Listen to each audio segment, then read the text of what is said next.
Hi everybody, I have tried to start this video now a few times and it's hard because I don't really know where to start. There's just a few things I'm going to say right at the very beginning that I just want to get out there. So obviously this video is going to be all about breastfeeding and it's kind of my story, but it's also Thomas's and Rupert's story. We were all involved in the thick of it when all of this was going on, and I couldn't have watched this video or anything like this kind of video a few weeks ago, months ago.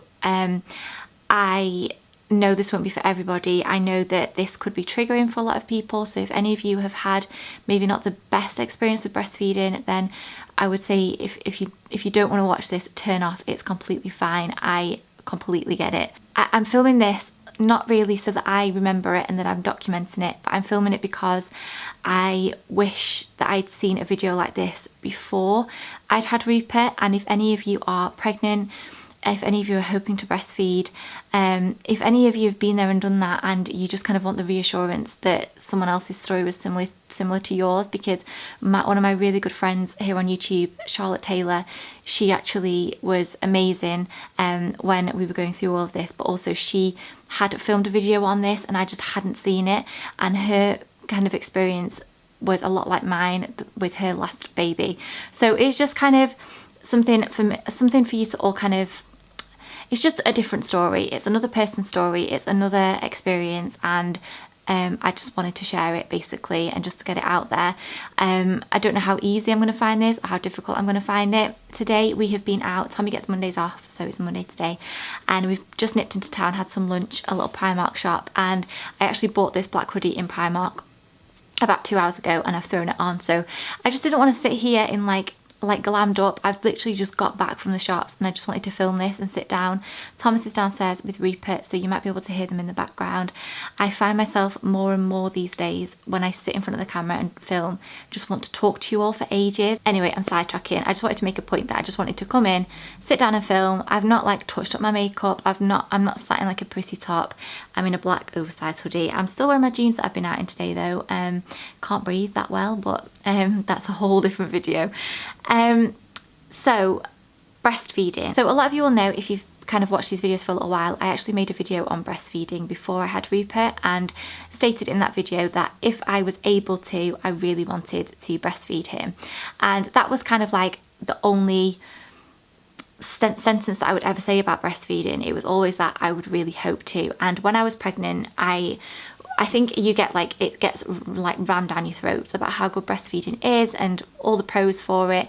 There aren't really many cons, nobody tells you them, and like just how much like it's amazing to breastfeed and that's what you should do.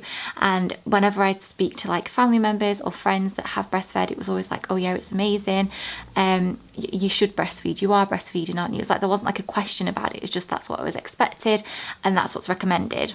And I just kind of went with the flow, but me and Thomas knew from the offset that it would be a case of if we could, we would, and that was it. I didn't want to put like a load of pressure on myself. So on the 13th of October 2018, little Rupert entered the world. He was put on my chest immediately for that skin to skin contact. So one of the midwives asked if she could help pop baby on my breast and get him latched on pretty much immediately, which I felt very lucky that I was in the situation where he was able to do that. He latched on straight away and started trying to feed straight away as well. He just took to it like a duck to water. He was like straight on, and it was like he just knew what to do, and it was amazing, honestly, like to have this newborn in my arms and then for him to be feeding from me and that I was instantly able to do something like that for him was incredible. And it was the most amazing feeling, and I just couldn't believe that, like, it was like, oh my goodness, we're doing this, like he's latched on. I wanted to breastfeed if I could, and I can. He's doing it. So we were in hospital for 2 nights, and when we were in hospital, was on me constantly. But when I was in hospital, I would say that every single midwife or nurse that helped me were amazing. They were all amazing. But as much as they ram breastfeeding down your throats, there wasn't really much support, because I think they all thought that we were doing fine, but nobody really came to check that we were doing okay. And Rupert was just on the boob constantly, like constantly. He had a favourite from the start. It was this one over here, my left one, and he was just on it constantly, and I seem to like get him in quite a good position. I quite like to have him like tucked under my arm and then like hold his head to the boob, and then this way he much preferred to be like led across my chest to get to the other one, if that makes sense. So we kind of like fell into like a really easy pattern straight away. I kind of knew how I like to hold him. He was feeding, he seemed to be like content with what he was getting, and everything seemed to be going okay. And if the midwives like popped their head in, they'd see him on the breast and they were like, perfect, you're doing amazingly, oh gosh, he's still on, he's been on you for hours, and then they'd leave.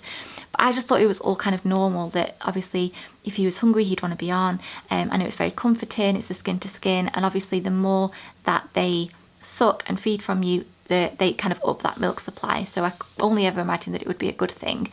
And then we came home, and everyone said that like straight away that when they first latch on, that first few seconds is like the most painful because of the letdown, and obviously it's like a new sensation, and like your nipples have gone from these like perfect, haven't had a baby nipples, or if you have had a baby you've not done anything with them for a while, and then all of a sudden you've got this like tiny human sucking on them for like hours on end, and there's nothing to kind of like toughen that skin up straight away. It's literally just, you just have to keep going with it. And anyone that like knew that I was breastfeeding, everyone said like the first few weeks, like 6 weeks or however, is the hardest, and that it gets so much easier and less painful. But at the start for me it really wasn't that painful, and we kind of got home, and that is when it all, I feel like, went to pot.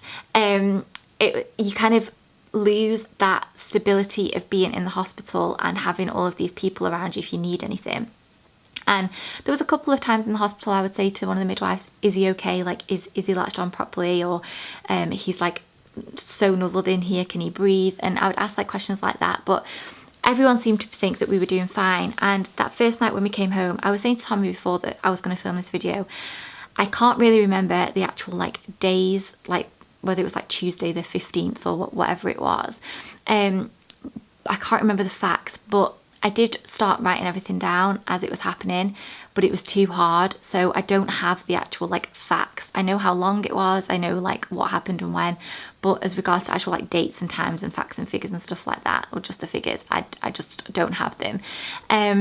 But when we got home, he wouldn't sleep anywhere apart from on mine or Tommy's chests, and obviously he was feeding on me constantly. Like sometimes during the night, the first few nights he'd be on the boob like 4 hours at a time, 3 hours at a time. He'd then go and sleep on Thomas for like an hour, and then he'd want to be on me again. So there was like one period of time that I was awake for like 36 hours because he was just constantly feeding. He'd have like a quick nap on Tommy, and then he was back, or like Tommy had been awake the entire day, so then he would have a nap and he'd be on me. He would just seem to be on my boob or boobs all of the time, and he just constantly wanted to like suck, and I thought, this is amazing, like, you know, he's getting that milk supply. But it was so hard, and like you don't know where you get your energy from in those first few days. I'll tell you that for free. It wasn't painful. It was like we were just kind of finding our feet, and we had this tiny baby, and we were still learning how to like dress him and put nappies on him, and it's just literally about survival in those first few days. That's the only way that I can put it. And you kind of just, I think Tommy struggled because he was like really, really, really tired. But you kind of just have to get on with it. And we were both struggling. So we literally lived in this bed for like the first week of him being home. And I feel like we lost so many of his early kind of days to this bedroom.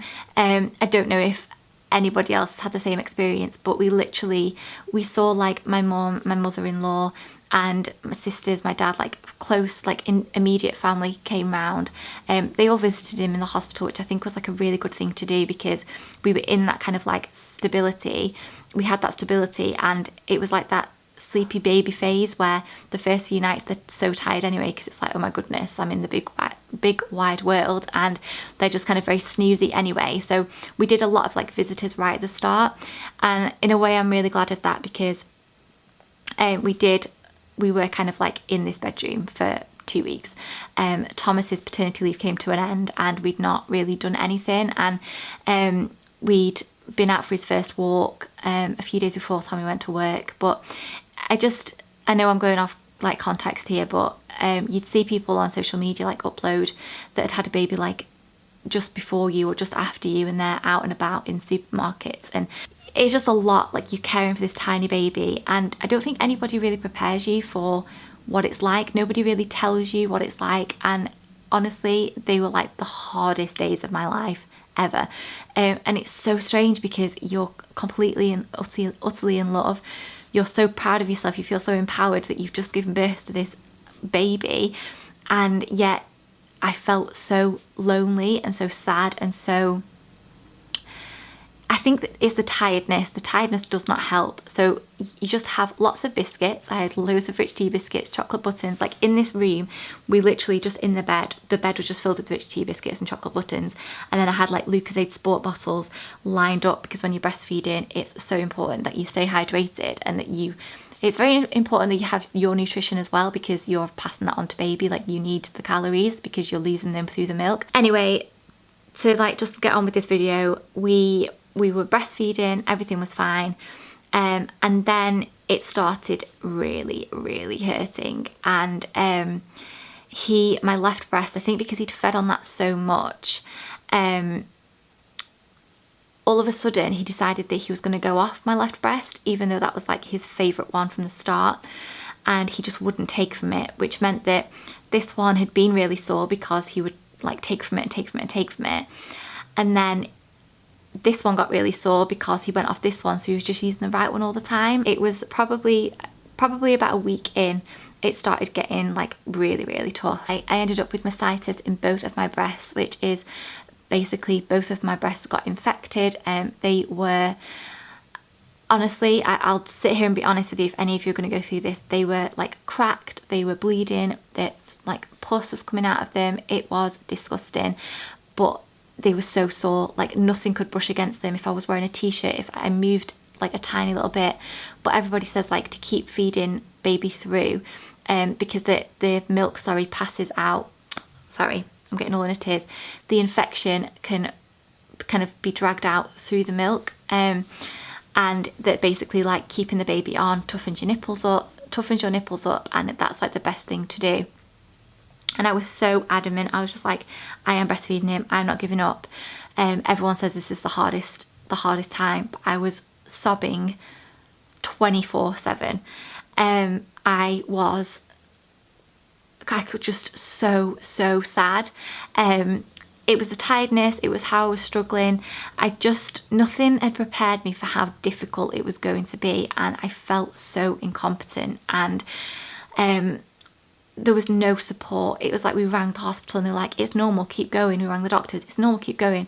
Rang the health visitor, it's normal, keep going. You know, I have the most amazing health visitor.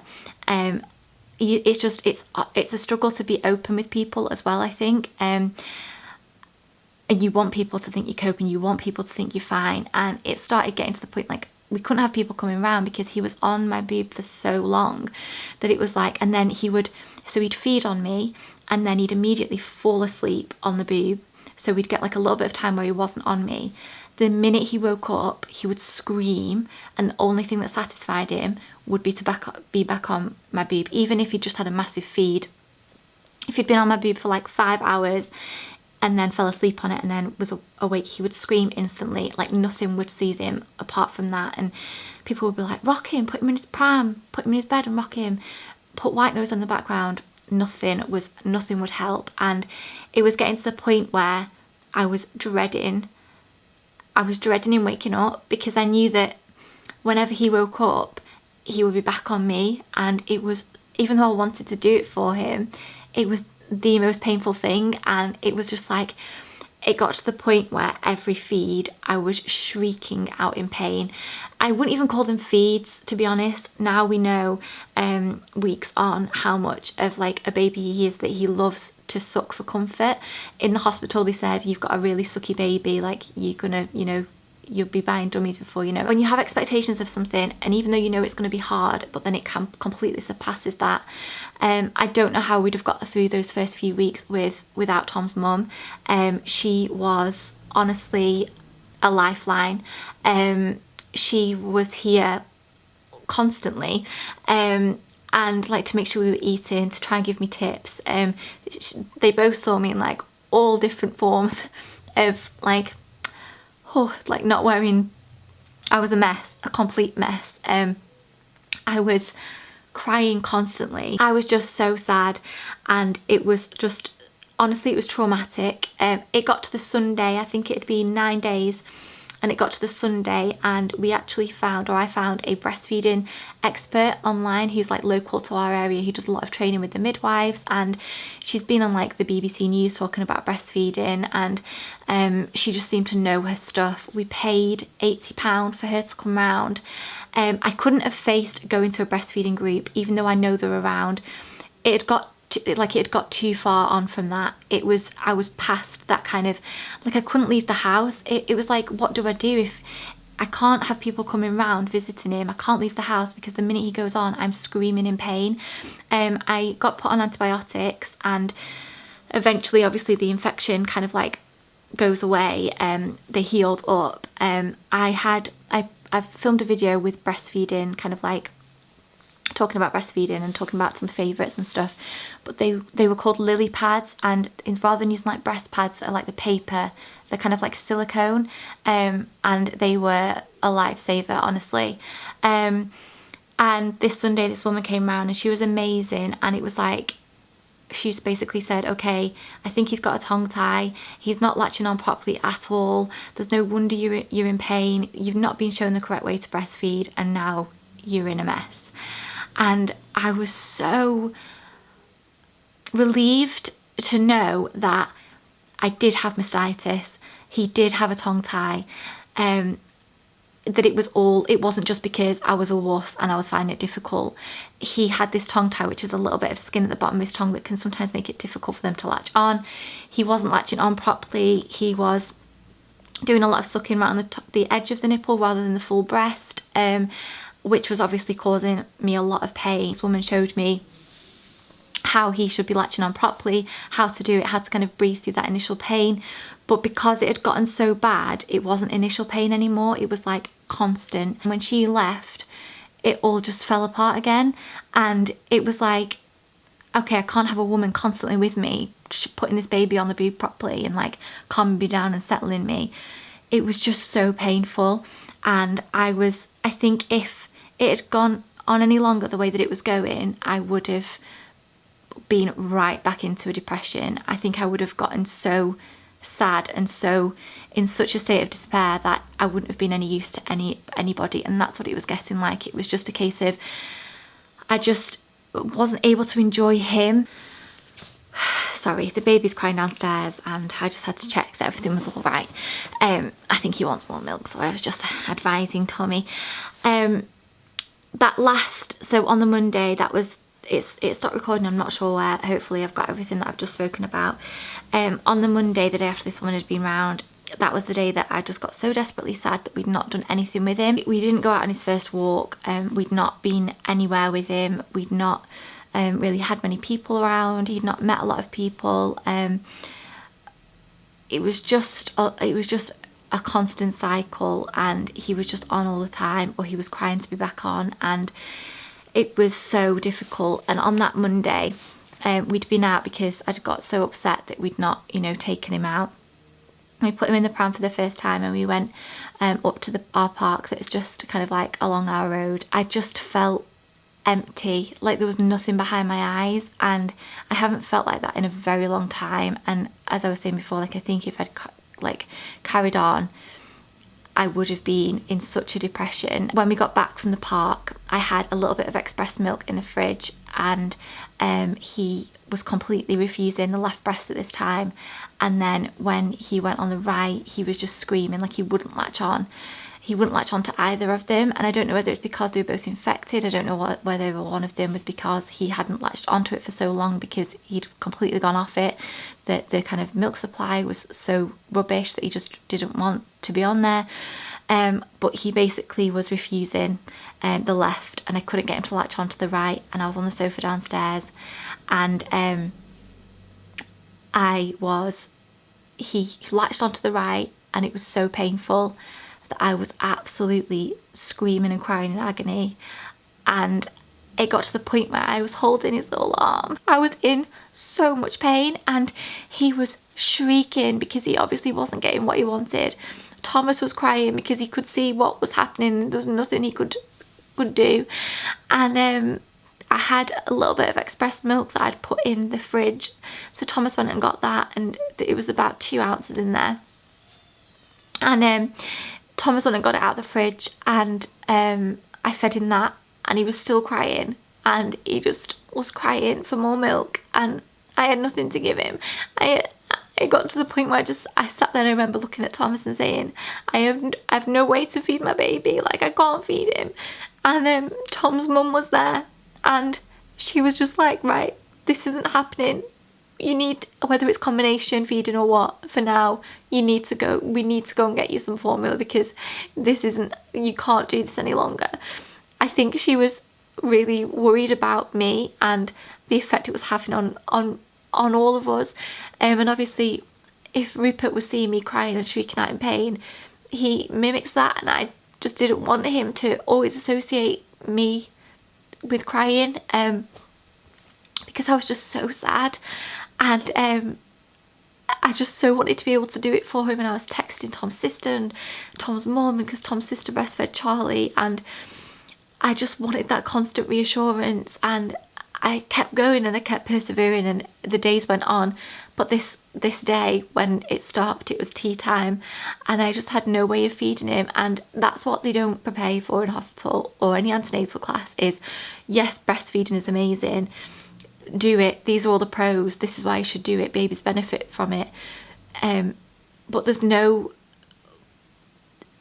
information about the alternative, like what happens if you can't do it, what happens if it gets to a point where it's not healthy for you or the rest of your family, and it's not the best thing for you. And it was absolutely, and I know there'll be some of you watching here that formula fed your baby from day one and they're perfect, and you can't tell a formula fed baby from a breastfed baby, but I was so down and I so desperately wanted to be able to do it that I just beat myself up about it. And watching him have that first formula bottle, Tom's sister gave it to him because I just couldn't bear it. She'd been and picked us up some formula on the way home from work, and she was just like, Amy, you've kept him alive for this long, like you've fed him for this long, you've done amazing.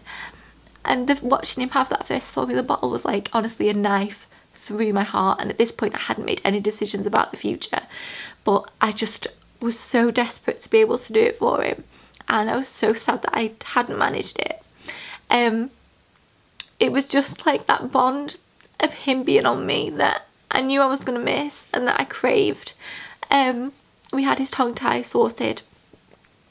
That first feed with the formula, he took so much more than he was ever getting from me, from what I was expressing, because basically I was using the Lancino breast pump, which was incredible. They kindly sent it to me to review, and if we didn't have that, I don't know what we'd have done. I was expressing because it was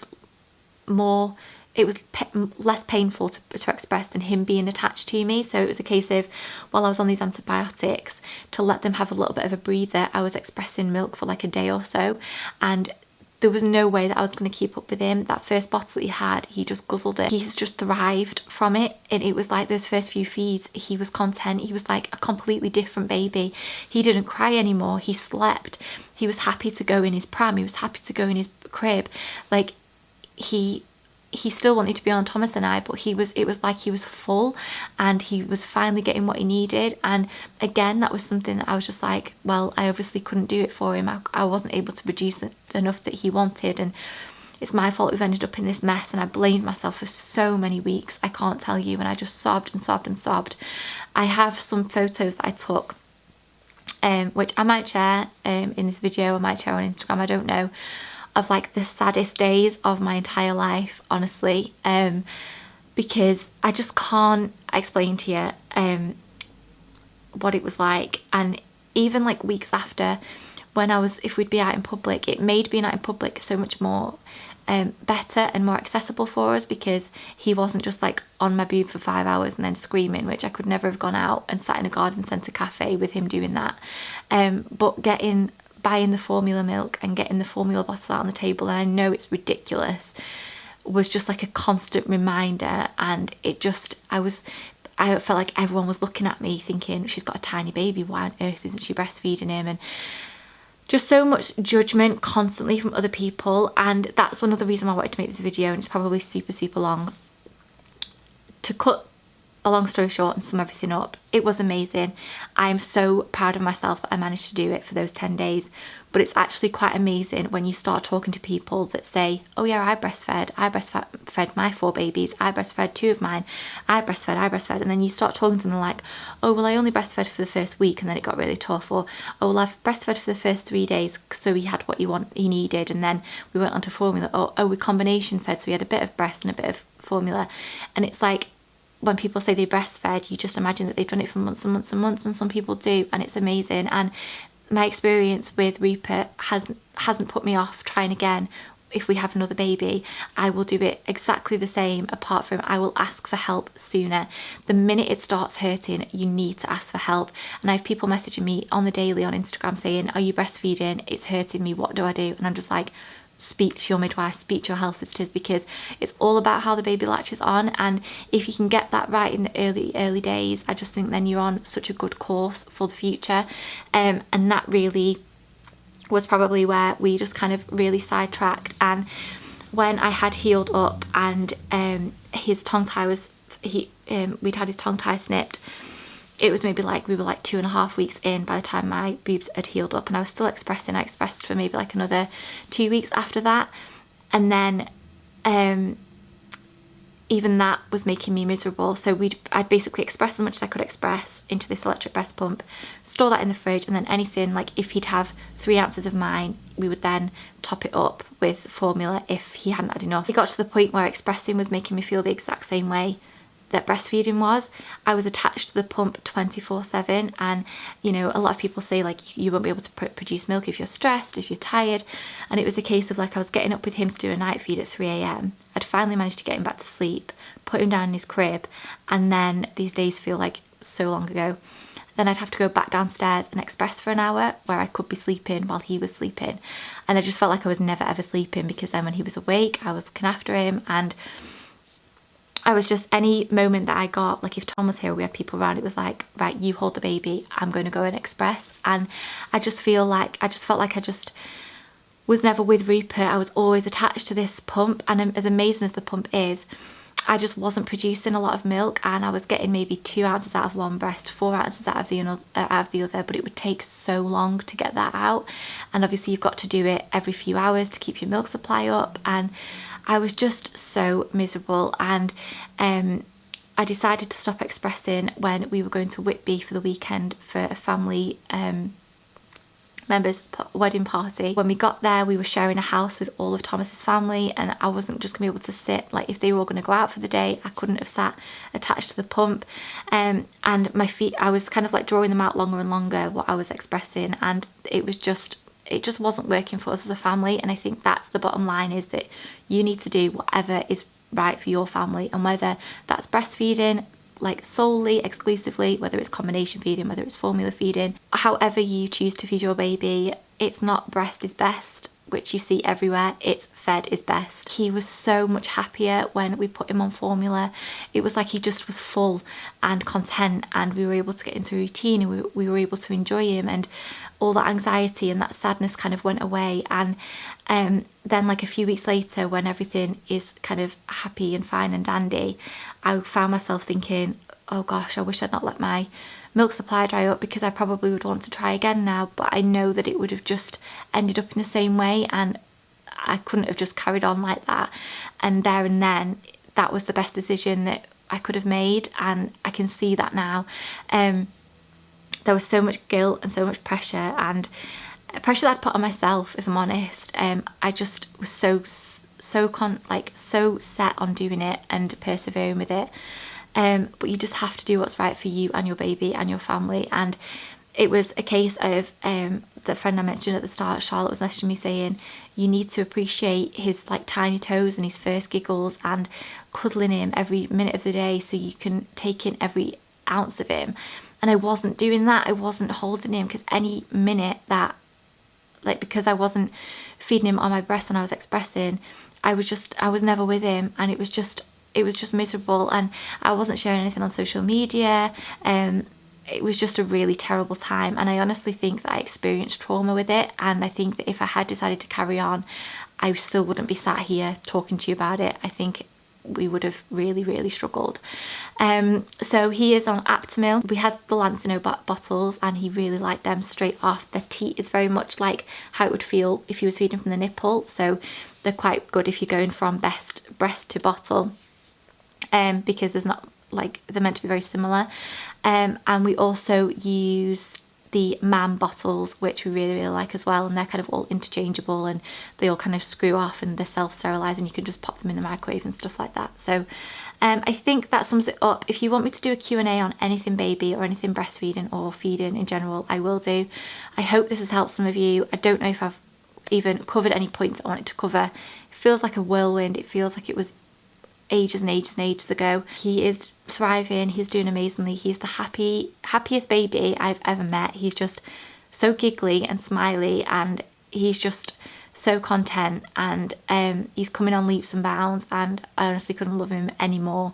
But I just wanted to share that little snippet of our kind of story with Rupert so far with you all, in case any of you are in the same boat, or you'd not heard that that's a possibility, that you can struggle with it and what to do. I just wanted to make a video on it, so I hope that it's been of some use, or that some of you found it interesting, and I will see you all very soon with my next video. Thank you for watching.